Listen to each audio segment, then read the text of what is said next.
What's happening out there? How are you all doing tonight? It is Proverbs Tuesday. It's another Tuesday. It's coming at you fast.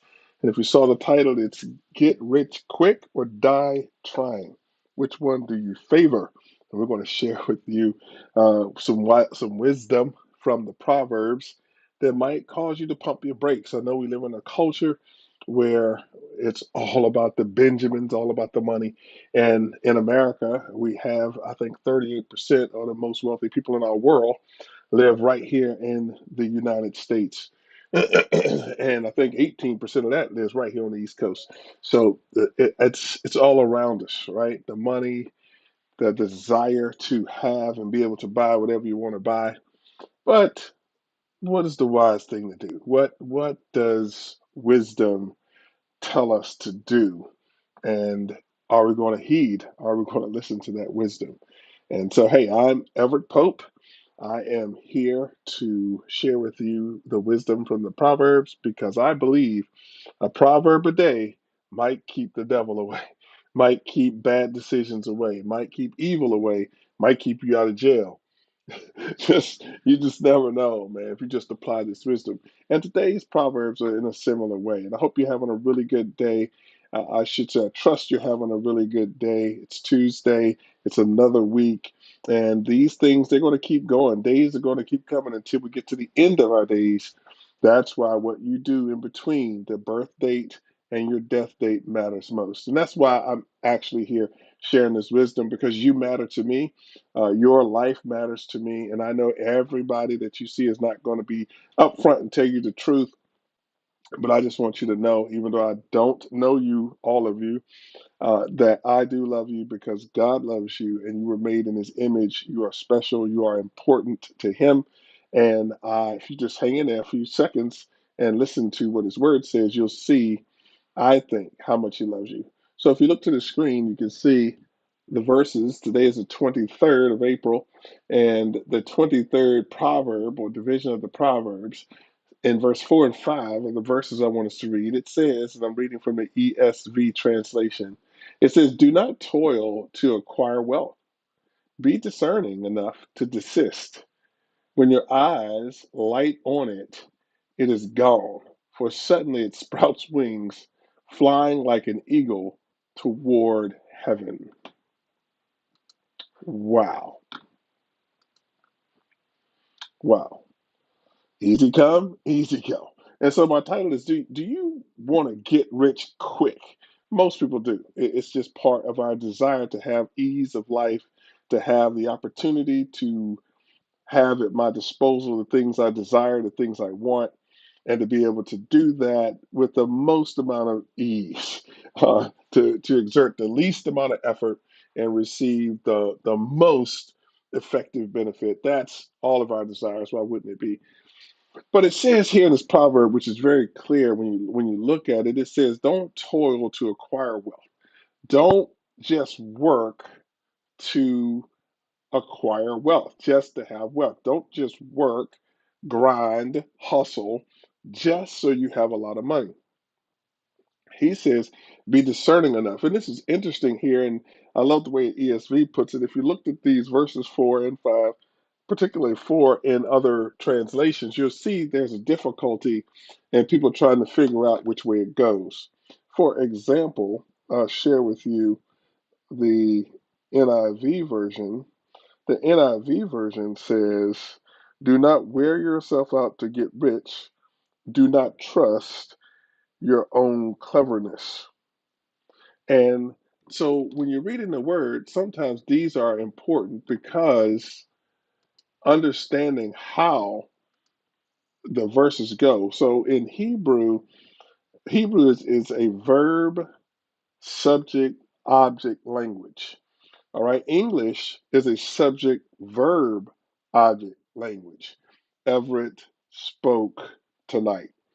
Everett spoke to John, right? Everett is the subject, spoke is the verb, the object is John. In Hebrew, Hebrew is different. Hebrew, in its most natural form, is the verb is first, he spoke, subject is next, Everett, and then the object is last to John. So rigidly in Hebrew, it would say he spoke Everett to John. And as a result of that, when you read this, so people are trying to translate and figure out, does this knowledge, does this wisdom, in his wisdom, does his wisdom go with the acquiring wealth verb, or does it go with the desist or the cease or stop? And in this case, it does go with desist or stop, because in this case, the subject is placed in front of the verb for emphasis. And often they would do that in the Hebrew. So what he's saying is Solomon is really telling his sons, he's like, look, don't just work for wealth. Don't do that. Don't work only to get rich. But stop in the experience of your wisdom. That's what he's saying. And it's interesting the way it's written. It's like, you will do this. You will set out to be rich, because it'll be what you end up just going after by being in the world. And so that is a natural shared desire, is to be rich. That's why the lottery is full. That's why gambling works, because people want to find the best way to get rich quick, when God is wanting us to be stewards. So Solomon does say here, work, labor, right? Toil, but don't do it to get rich. So what do you do it for? Satisfaction. Work for satisfaction. Work to glorify God, because you're working in a place where you believe God has gifted you, given you the talent, given you the ability, given you the opportunity. So you're working, and then you're going to work in that way. And then it should bring you some satisfaction. You should become the best employee, or if you're the CEO, if you're an athlete, you're the athlete, wherever you are, wherever you're working, you should do your absolute best, but not just to be rich, but to give your best effort, that it might glorify God and you might be satisfied with your effort. And then let the chips fall where they may. And so that's what he's saying. So work hard, but don't let the goal be, I just want to be rich. No, no, let it be character building. Let it be integrity. Let it be, hey, I'm working hard because God has given me the opportunity. And the day will come when your strength will fail, my strength will fail, and we won't be able to work as hard. But our mentality and our mindset to do what I call exceeding the standard should always be there. And the outcome should be to glorify God and to make sure that I can be content with the effort that I put forth, and to deny being lazy. The next part of that verse says, it's funny, it says, when your eyes light on it, when you look at it, when you start staring and gazing at being rich, then it says, it is gone. It suddenly sprouts wings, flying like an eagle toward heaven. It's like, and as soon as you start focusing on, okay, I'm just going to get rich, I'm going to do this to get rich, he says, what you're going to notice is a phenomenon, that the riches all of a sudden get up and fly away. The more you pursue it, the further away it seems. And man, if you could sit down and interview millionaires, billionaires, I guarantee you they would say there's a truth about this proverb. Everett, what do you mean? I think all of those people, if they would be honest, even those that may not even fear God, they would say, I got to the place where I just loved what I did, or I got to the place where I just focused on doing this and being the best I could at it. I stopped focusing on the numbers. I stopped focusing on how much money I was making, and I just focused on this. What if you could do that now? And remember, the Word of God is telling us, instructing us to do this. Because if you want to get rich quick, you're probably going to die trying and not live a fulfilled life. But if you work and work hard, and you work for the just the sheep, for the glory of God first, for those that are God fearers out there, and those who know God through the person of Jesus. But even if you're listening to me and you're like, I don't fear God, but I just want to see if anything is true to this Bible, then I want you to know, if you get out there, even where you're working right now, I would challenge you and encourage you and push you and inspire you as best I can to go to work and say, look, I'm not doing this. I'm doing this so that I can get gratification out of it. I'm going to do this and be the best person I can be at whatever job you're doing. What are some of the jobs out there that you're doing? Is there any job out there where you're like, Everett, that sounds good, but I can't do that on my job. I can't do that here. I'm a police officer, or I just write tickets, or I don't know. But what if What if you were a police officer? And what if you're like, I just want to keep people safe? I'm not looking to write tickets. I'm looking to keep people safe, and I'm looking to serve and protect them. Every one of our jobs that we're doing, we could do it that way.